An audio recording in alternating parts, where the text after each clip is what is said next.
Okay, everybody, welcome back to another episode of the Accommodation Show. This week, I'm joined by the amazing Bruce Harkness from Wyndham Destinations. He is the Senior Vice President of Human Resources, Customer Experience, PR, and Communications. Welcome to the show. Great, thank you. Thank you for having me. It's great to be here. You are the second leader that I've had from Wyndham on the show, and it's always a bit of a privilege and an honor to talk to you guys because of the work that you're doing, the properties that you guys are managing, and I really feel that you've got a very, very strong team. So I'm very, very honored to have you. I would love you to introduce yourself because I'm looking at your bio and it's pretty incredible. You've got 500 people across HR, brand, PR, and communications that you look after. You're in the APAC region, but what I might do is I might get you to sort of let everybody know where you sit within the Wyndham Destinations brand. Great, thank you. Look, I mean, that's a dizzy introduction, but thank you. I mean, from my perspective, I've been with the business now 10 years in October of this year. My role is multifaceted in that I cover off on the HR function, customer experience, and internal communication for the business. So from that perspective, there's a few hats that I wear, but what we have found is they all are all quite intrinsically linked and that they play off nicely on each other.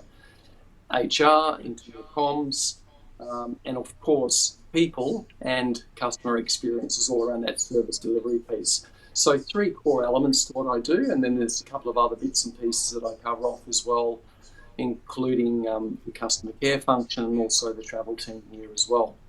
I'm based on the Gold Coast, and as a region, as you rightly say, I cover Asia Pacific, but we've got offices in Singapore, where our President and Manager Director sits, Barry Robinson. We've got offices in Tokyo, Shanghai, Clark, in the Philippines, which is where our support operations centre sits as well. Yeah, right. I didn't know about that Philippines bit, which is, I guess, a whole episode that I'd love to delve into. So maybe I'll have you back to talk about different bits and pieces like that. But I actually did find it quite interesting and maybe a little bit challenging to wrap my head around the breadth of kind of different departments that you are actually managing, and then that kind of getting that synergy together. I understand how it does work synergistically throughout an organization because it's all about people, it's all about communication, and that's kind of that link that brings it all together. Am I aiming right? Yeah, absolutely on point. Is that first and foremost, the quality of our service delivery is all around our people, and it's about bringing the right people on board. It's about onboarding them properly, giving the relevant education and training that they need to be successful in their roles. And that's the traditional or the typical HR component of it. But then in terms of customer experience, it's that merge between understanding what our core customer metrics and expectations are and ensuring that we cross that over with our associates to ensure that they're empowered as best as they can possibly be to deliver on those expectations. And then the internal comms piece is all around making sure that we're cascading out the messages that our employee base needs to hear, but also link it in once again with that customer side of what we do. Yeah, wow. And just before we kind of get into our topic, because folks, if you're tuned in and listening, the amazing thing with Bruce is there's just so many different angles that we could have gone with today. And I really, with having a bit of a chat, we talked about customer service and customer experience and why it's incredibly important and what we can impart on you in your business to help strengthen it and to provide some learnings. But Bruce, I really want to know, how do you get, like, you've been with Wyndham for 10 years, how did you get from where you started to where you are now? Blind luck. No, look, I think if I think back to where I started within the industry, I mean, I worked with the Hilton Group as a casual banquets person way back in the late 80s. I kind of fell into hospitality, as many people do, but I eventually got my act together and did a basic business degree with a slant on tourism and hospitality, not really knowing what I wanted to do. Having got into it, there were two key elements that I was really passionate about. The first one was travel, and the second one was people. So from there, it kind of gathered momentum, and it just seemed to be a natural fit to get involved in the people side of the business. Look, I love numbers. I love the story they tell, but it wasn't my passion. The connection with people and communication has always been something that has been a strength for me, but something I'm very passionate about. From there, I kind of stepped into a few different roles with different organisations and joined the Wyndham Group, which is part of the overall travel and leisure brand, about 10 years ago. Working with Gary Robinson, I was given the opportunity to be across a number of different portfolios within the business. So as opposed to being a pure HR person, I really did have the opportunity to move into something that was more operational, which has been fantastic for my own personal growth. Yeah. And when did that sort of operational sort of change, or when was that sort of when did that happen? I would say probably about 3-4 years into my tenure with the business.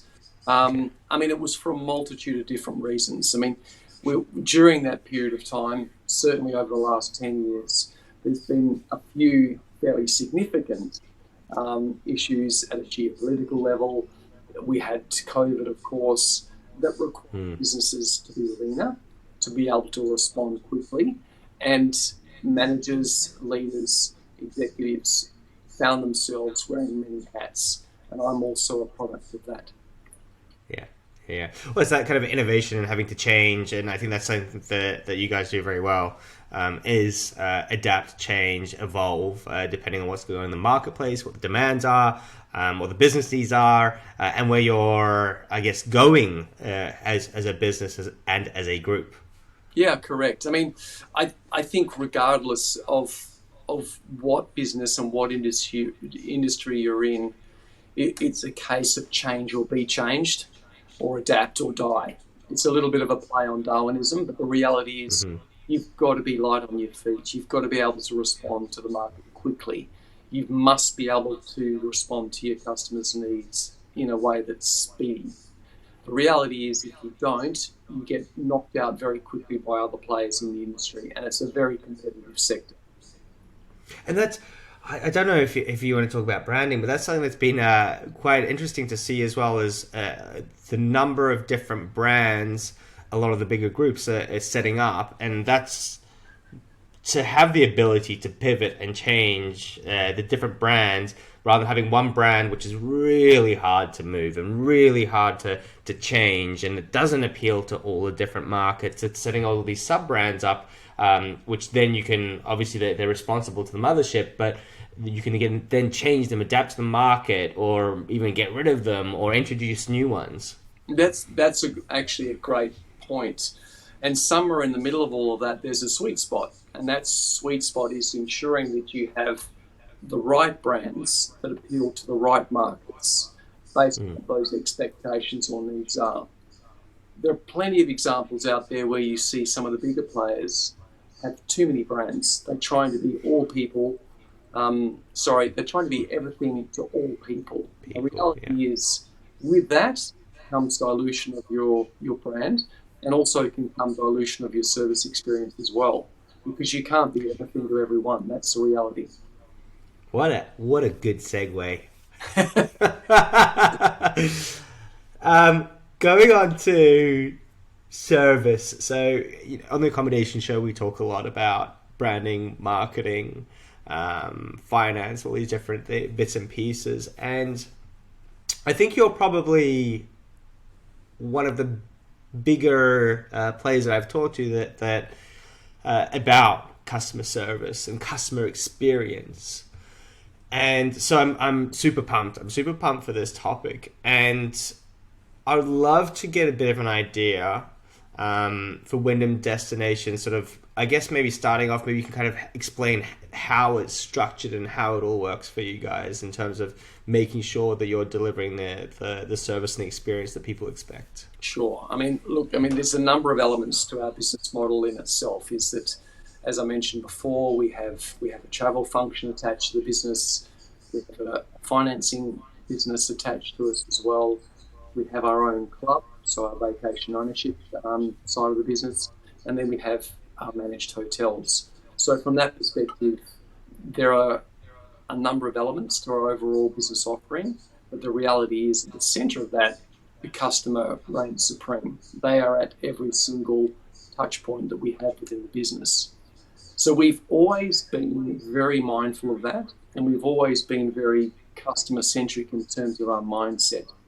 So we've understood it's been our kind of live or die moment within the markets that we serve.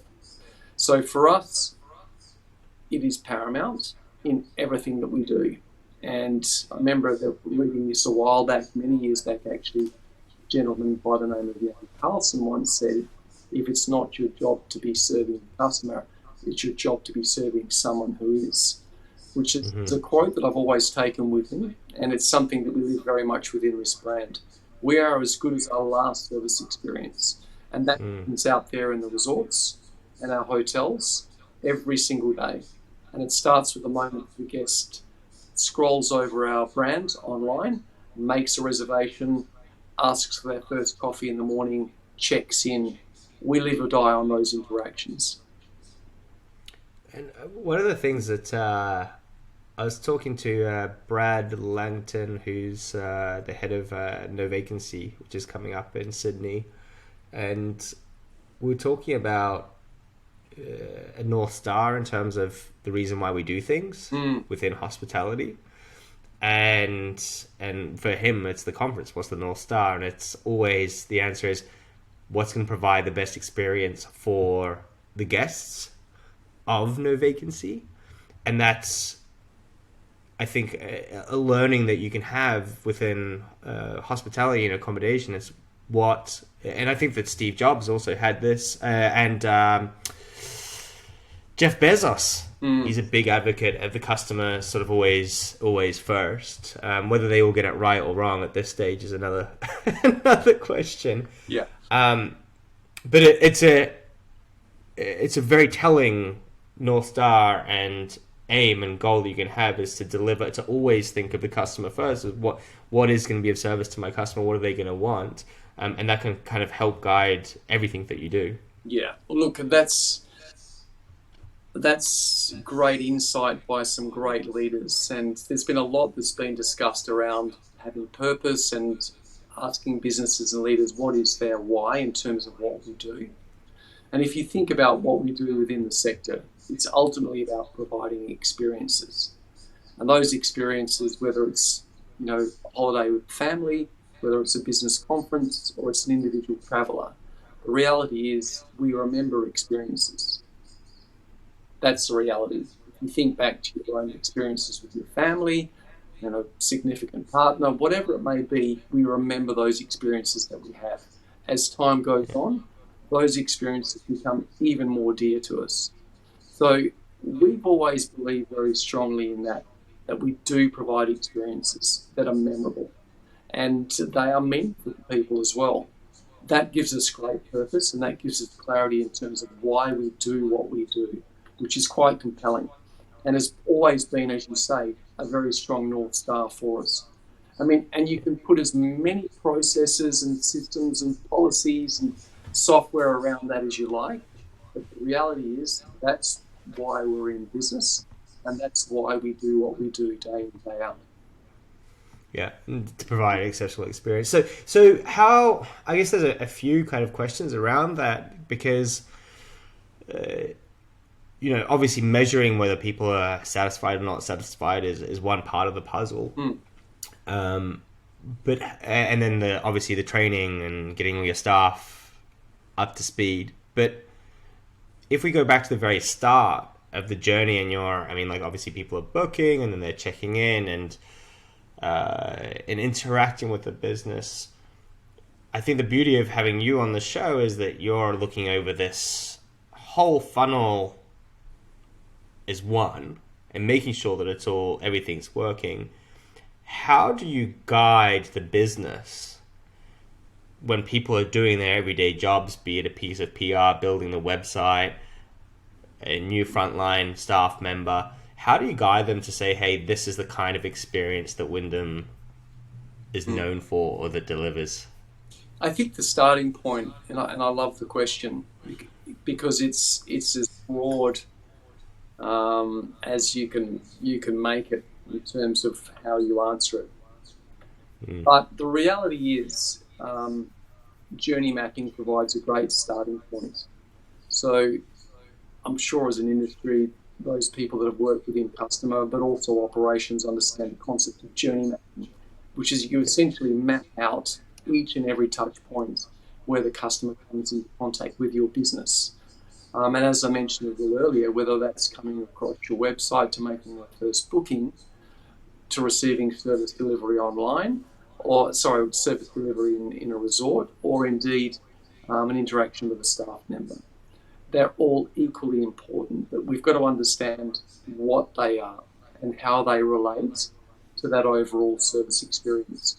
So the starting point for us is to be very clear of what our journey map is, and then by team, by department, understand that each of those individuals within those teams and departments play a key role in that service delivery. And whether you're in an operational role or you're in a G&A function back of house, we all have a role to play because it's that seamlessness that does deliver the optimal experience. So we start with journey mapping. We start with making sure that we train and educate our people in those processes to ensure that they have optimal understanding, and then operationally ensure that they can deliver on them as well. And I guess, a point I've overlooked is that the most important part is in that funnel, from the associate or the employee's perspective, you've got to make sure that you've got the right people on the bus, so to speak, in terms of wanting to actually engage in a meaningful service experience, which I've got to say is the hardest part of what we do. Yeah. Oh, absolutely. And everyone would say, oh, especially in this day and age. But I think it's kind of creating that excitement within the industry so that you can get younger people excited about the prospects in the future and what they can achieve. But I'm gonna rewind a tiny bit, just in the journey mapping side of things. It's something that we do within our business, especially the upfront, the digital side, and we're looking at how people interact with an advert, then going through to a website, and then going through to make the booking, and then all the post-booking process. And then for us, it kind of stops at that stage because then we're not on the service delivery side. Do you have different journeys for different avatars, be it sort of, if it's a corporate versus a leisure? I've got to say, actually, to be honest, we're all looking at the same dashboards. We're all looking at the same processes. So whether you're in a corporate function or whether you're in an operational role, the language that we speak is all around customer experience.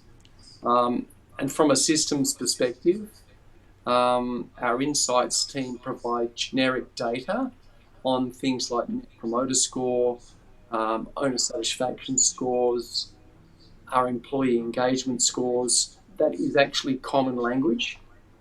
We believe if you segment those, levels of engagement or levels of measurement, you potentially dilute the overall service experience. You've got to operate from a common language, and you've got to operate from a common platform in terms of not only in terms of how you deliver, but also how you measure that service experience. Yeah, awesome. Okay, so we've got the different sort of facets of the funnel or the journey for the guests, and then we're tying it all together by training, by teaching everybody, and by obviously recruiting the right people.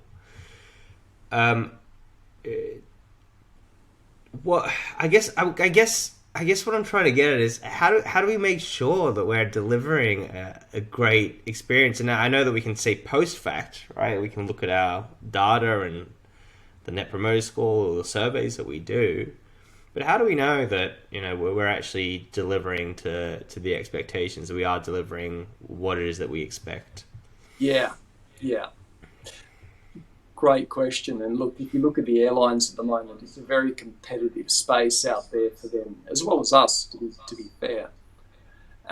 You can have a great airline with amazing planes, fantastic food, but if the quality of the service experience is there, it can kill the overall um, guest or passenger experience. We're no different. So from that perspective, we've got to make sure that we are accountable for our actions. So for me, I'm deciphering your question is how do you actually make it stick in terms of the best you're going to do for your customers or your guests, whatever it may be. So for us, there's an accountability element to what we do. So we KPI not only our business, our teams, but also our associates on our performance. So net promoter score and our owner satisfaction scores for our operational team, for our mid-level managers, directors, executives, is common language and common measurement. It's not just about our profit targets and our revenue targets. We've got to hit those from a financial and a commercial perspective, but we are all measured on our customer indices. That's mission critical. So we're all actually accountable for it. If I think about it from an executive team level, we look at those measurements each and every month. We do a deep dive quarterly review every quarter, and we go through it in minute detail. So everybody is actually accountable for that data. And I guess if it's right now, I think we started touching on this before we started recording, and one of the excitements for me about recording this episode was I very much know that when businesses are under duress, and I think businesses are always under duress, by the way. There's sometimes boom times, right? Like we all know that, but then most of the other times things aren't easy. If they're easy, like everyone will be doing it, that sort of thing. So right now we've got different pressures, be it inflation, staffing costs, interest rate rises. Demand is probably going to start to peter out quite quickly, already has in a lot of markets. And then we're kind of scrambling and potentially having to look at our staffing numbers, looking at different things that we need to do as a business. Do we try to get for more profitability? Or we try to cut costs? We're trying to do everything at the same time to try to find a way to get through things. The same way that when COVID first hit, everyone was scrambling. What do we do first? Yes. And to me, it really strikes me that over delivering on product is critical, because every dollar that you get through the door, it's a lot more precious than it ever was before. So having that consistency, what are your thoughts on that topic? Yeah, it's super important to what we do. I mean, it's a case of, you either change, innovate, or you're gone. That's the reality of it. You've got to be able to adapt what it is that you offer in terms of product and service based on what the market demands and what your customers demand. For us, it's about making sure that we're in tune with emerging trends. And we've seen and that is the accommodation space, be flooded with options. Now, whether it's Airbnb, whether it's the luxury brands, whether it's boutique brands, whatever it may be, there are choices abound for guests. So from our perspective, we need to understand first and foremost what is our sweet spot, and that's very much the overall club experience that we offer for people. How do we best deliver that? What product alignment should we have to support it? And of course, from a service perspective, what do we offer in resort to ensure that those expectations are being met? I mean, if I look at some of the resorts, more recently, if you look at our resort in Tasmania, okay, it's a destination that is, it's not Mauritius, it's It's not farmers, it's Tasmania. But there are still expectations that are there for that resort. So we make sure that we've got good communal areas. We make sure that we've got a good experience on site. We have this fantastic hobby farm experience for our owners that they can participate in, get hands-on. It's fantastic for children. It's something very different, but it's also in line with what you'd expect in that marketplace. Versus if you go to our resorts in Asia, they're in line with everything that you expect from a resort in that part of the world. So it's being able to adapt first and foremost to the demands of the marketplace and the location. But yeah, absolutely super important. And you've got to make sure that you continue to refresh that offering and then you adapt it based on what you need. Yeah, talk to me a bit more about that. The refreshing of the offering. When do we know? Like, obviously, we can look at our surveys and we can know whether we're doing well or not. Sometimes the surveys won't even tell us though that we are going downhill, even though until you can kind of really see the dip that you've kind of stalled, and things do need to be refreshed and rethought of, and time and effort and money invested to sort of figure out what next, or what that refresh is going to require, or whether the market is moving as well. Sometimes you won't even see that it's moving because it's happening ahead of you. And then you'll get your surveys back 6 months, 12 months later, and the market's already gone somewhere else. So you need to make sure that you're on trend with what people's expectations are. So, how do you think about keeping fresh? Yeah, and look, that's a really important point. And if you think about a lot of the measures that we use from an insights perspective, customer insights perspective, a lot of those measures are lag measures, aren't they? They get to stay, they leave. They then rate us. Now, whether that's a net promoter score or owner satisfaction score, whatever it may be, the reality is it's post-stay. What we've found is the best way to actually glean that data is to interact with owners at that point of delivery. So the resort level experience, the club experience. So asking them questions, interacting with them. But we also have focus groups that allow us to directly interact with our owners, with our guests. We also have events each year, 2 to 3 events per year, where we actually invite a cross-section of our owners and guests to come and join us and share their insights about their overall experience. So they are not backwards in coming forwards and telling us what we should be doing as a brand, as a business, to make sure their expectations are met. Now, that itself is very, I guess, tactile in that it's face-to-face, it's hands-on. But we found that is the best way to really gain insight into what it is that they expect from the brand.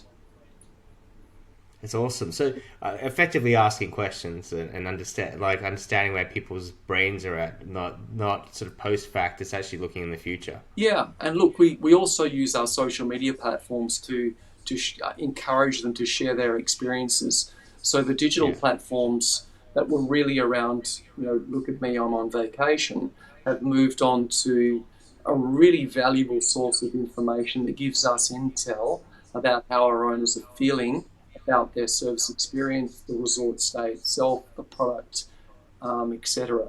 So that conversation, that combination of face-to-face and those digital platforms really do help to give us the direction we need to ensure we're satisfying them. Because, also there's that element of, we're talking about refreshing, but also innovating.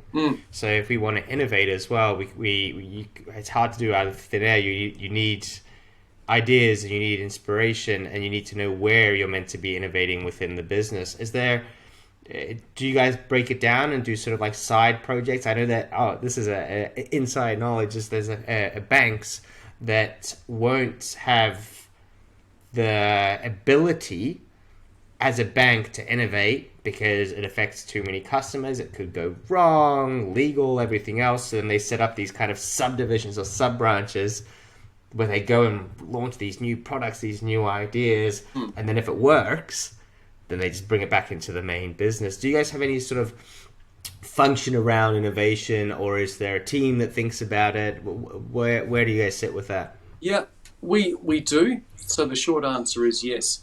And there are a number of ways in which we do it. We obviously keep an eye on what the competitor set is doing. But once again, that's quite reactionary. we want to be ahead of the curve. So that's direct owner interaction, but also industry sort of research around emerging trends is something that we do focus on, particularly at the leadership level, to understand what's happening out there in the marketplace. But also gleaning directly back from our owner group, as I mentioned a little earlier, super important. Um, some great examples of that actually were during COVID, we were all locked down. There was a lot of pent up travel. So what that created was very high expectations in terms of product. So when Yeah. people came back into the resorts, they wanted to see upgrades. They wanted to see the rooms looking fresh. They wanted to see them looking very hygienic and clean. They wanted to be welcomed back into the resorts. They had high expectations in terms of service delivery. 101s for us, what we tried to create while COVID was going on is to make sure that we offered new services to our guests and to our owners. Now, whether that be e-bikes, whether it be stand-up paddleboards, whether it be an overall resort experience, there was something that we knew we needed to do to make the service experience different. So we've been sort of focused on everything from room upgrades, communal upgrades of the public areas to offering leisure activities at resort to ensure that we are ahead of the curve. I mean, without letting the cat out of the bag, we're definitely looking at new offerings in terms of product, not only in terms of location, but in terms of the look, feel, and experience that people will have with our products in the future. Love it. And I've used one of your e-bikes. Me and my partner, we were in New Zealand and we got to stay at one of your awesome resorts, and the e-bikes were the best thing ever. We love them, absolutely love them. It was a great offering, to change the experience for us. So I'm conscious that time is ticking very quickly, and I just want to come back to that sort of so we've been kind of going from customer service to customer experience, which is really great, and some your insights are incredible. What I do want to talk about just briefly is the training and the team synergies. So it's all good and well having a dream or a vision, but I think a lot of businesses will struggle with making sure that the idea that's in their mind or that's in the boardroom can get back out down, and also the pooling and the sharing of knowledge that comes back from the business back to head office and then back down. What kind of insights could you give us in terms of making sure people are beating the same drum at the same time?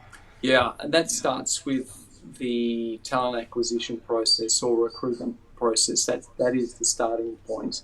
But I think for us, it's really about understanding to who do we exist for and why, making sure that that is crystal clear.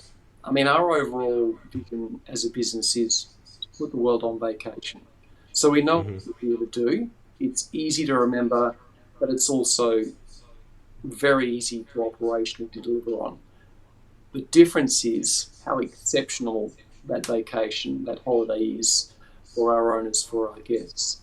But having clarity around why we're in business and who for is very much the starting point when we're bringing people on board, when we're educating them in terms of what they are brought in to do, but also, most importantly, how they actually contribute to that service experience. Now, that's all quite subjective, but it's very real and tangible when you put it into an operational setting. So we believe very strongly in helping people understand why they're here and how they actually contribute to the business and value it and reward it when it's done well. So recognition for service excellence is something that we focus on very strongly as a business, and we're absolutely passionate about. And I still remember, actually, I was talking to Gary Robinson, our president and managing director for APAC, the other day. We had a great experience at our resort in Surfers Paradise. We had a catch up before work. We noticed that the breakfast area was absolutely heaving. and we were short on staff. So you can guess what's next. We rolled up the sleeves, we put on the aprons, and we got into the kitchen. Now, I'm not too sure how the food costs were in terms of, but people certainly had a good breakfast that day, and the service experience was high, and we had a lot of fun doing it. Making sure that top down, people see that we are passionate and serious about service. So from a leadership perspective, he is also very effective. Very sort of high expectation. We've got to set the tone from a leadership level in terms of what we want the service experience to be. Yeah, I think that's so critical. I mean, that last part, I've been in management meetings where we've gone out and we've talked about what we want the organization to be like and what we have, the expectations we were putting on others. And then the upper management would come back and be like, "This is what we believe in. This is our values." Yes. And then it kind of ended there. It's like, but hold on a second, you're not delivering on those values. Yeah. And I think that's a huge one. Go on. I was just going to say this. It's a very different outcome when you're talking about service experience by decree or by example. And I think example will win the day every time from a leadership perspective. But it's a lot more work. It's a lot more work, but it's a lot more lasting. And that stickiness that we were talking about earlier, if you're modelling the behaviour you want to see in your organisation, you will get a far greater uptake than if you just decree it. And on that, I think we're going to end our episode because I think that's really important. And there's just so many bits of value that I've got from talking to you today, and some things that within our own business. I mean, we specialize in marketing and digital and helping folks out, and even looking back at what we stand for and making sure that's absolutely clear across the organization. That's the part we can do a bit of polishing on. And I think that if anyone's listening and they've had anything, got anything great out of this, could you please give us some feedback and comments in the notes below. But Bruce, one thing that you did tell me about is that you are an author and that you have published a book a few years ago. Can you tell us a bit about it? Sure can. And look, I want to thank you for the opportunity to be here, and I love the space that the Accommodation show is working in. You touch on some really poignant topics that's so relevant for the industry. I'm absolutely passionate about service, but I'm also passionate about people. And in 2017, I embarked on a journey that I thought would take 12 months, but it actually ended up taking 2 years, and completed a book called Performance Matters: The Ultimate Career Survival Guide, which is ultimately designed to help young people, emerging leaders, better manage their career in uncertain times. So it's a self-coaching guide. It's practical, it's easy, it's around about 130 pages. You can write on it, jot down ideas, highlight it. It's meant to be a workbook as much as it is to be an easy read. But the most important component of it is it's practical, and you can read it and then you can apply it the very next day. But yes, a very rewarding undertaking, which was a distillation of about probably 20 years of my own thoughts. Yeah, and look, there's nothing like reading a book from someone that has a lot of in-depth experience, and you just accelerate, right? It's education, you're learning, and you can just get so much further in your life and your career by taking the wisdom of others that have made the mistakes before you. I wish I had done it sooner. Exactly right. Look, we make sure that you send through those links to us, Bruce, so that we can put them in the show notes. So, folks, you will be able to click and you'll be able to buy it, hopefully on Amazon or wherever you'll be able to pick up the book. Folks, once again, thank you so much for listening to the episode. Bruce, you are awesome. Have a fantastic rest of the week, and we'll see you again soon. Thank you. Pleasure for being here. Thank you.